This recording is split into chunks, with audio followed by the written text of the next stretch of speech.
Welcome everybody. Welcome to the Visa Success Series. ये success series Hindi में है क्योंकि ये हमारे फर्स्ट यूट्यूब चैनल जो हिंदी में लॉन्च करने वाले हैं उनके लिए है। एंड आज हमारे पास जो है वो है कौगत सैयद। कौगत, वेलकम, कॉन्ग्रेचुलेशंस आपके कनाडा वीजा के लिए, बहुत बहुत बधाई।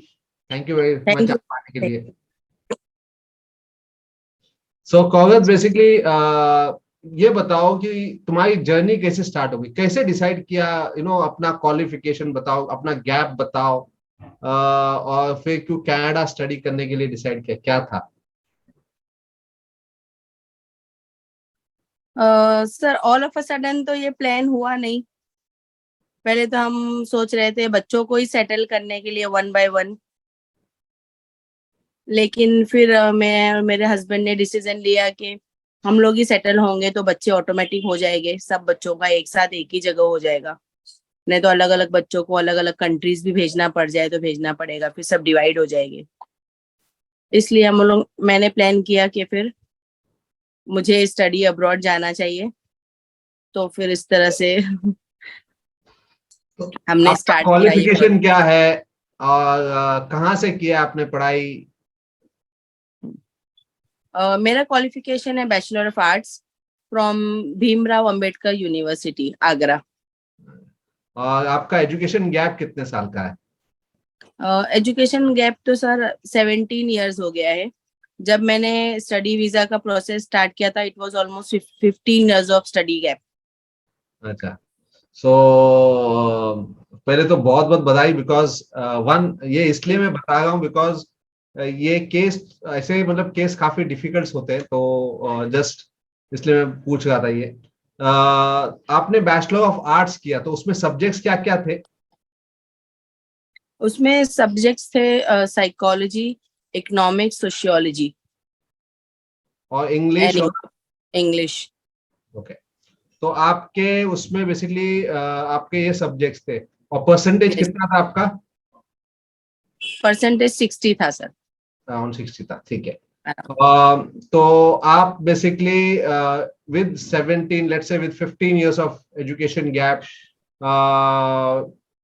आपने जब अप्लाई करने का स्टार्ट किया, आपने कॉलेजेस में अप्लाई किया, आपका आईएलटीएस स्कोर बहुत बढ़िया था। आपका आईएलटीएस स्कोर कितना था?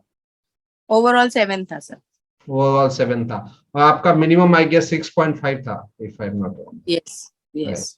तो बेसिकली आपको फिर एडमिशन कौन से कॉलेजेस में मिले? एडमिशन तो मुझे सेंट क्लेयर में भी मिला था जो अंटेरियो में है, और सस्काचुअन पॉलिटेक्निक जो प्रिंस एल्बर्ट में है। ओके, तो आपने सस्काचुअन पॉलिटेक्निक में ज्वाइन करने का चूज किया, राइट?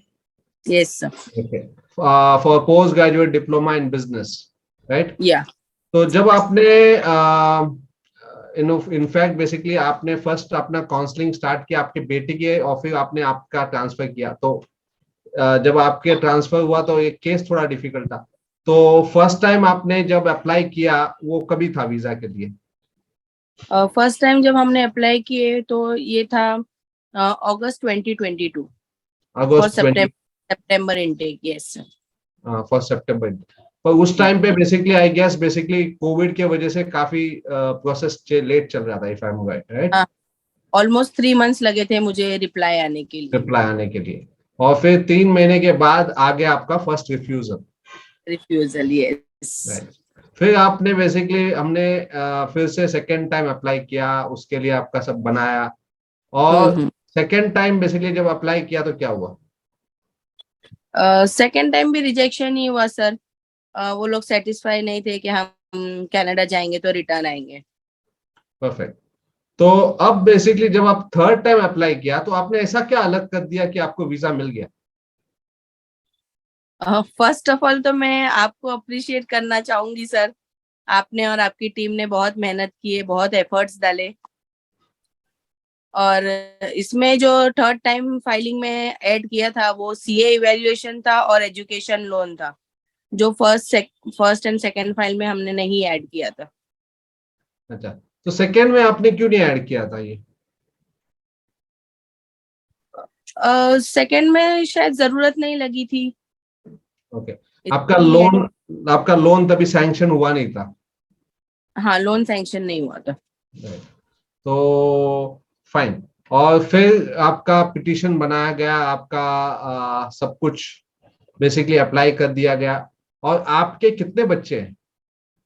मेरे 5 बच्चे हैं सर। 5 बच्चे हैं। और आपका हस्बैंड इंडिया में है, और आपकी एक बेटी है कनाडा में, वो यूनिवर्सिटी ऑफ सैस्पेजन में पढ़ती है, राइट?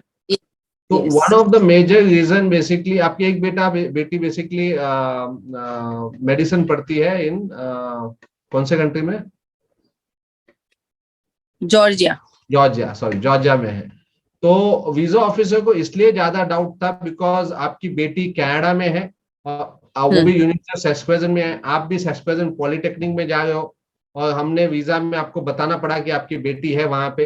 तो और आपका जो एजुकेशन गैप था, आपका जो previous qualification bachelor of arts में था, आपने जो प्रोग्राम अप्लाई किया था वो post graduate diploma in business में था, आपने जो वर्क एक्सपीरियंस जो दिखाया था वो एचआर में था।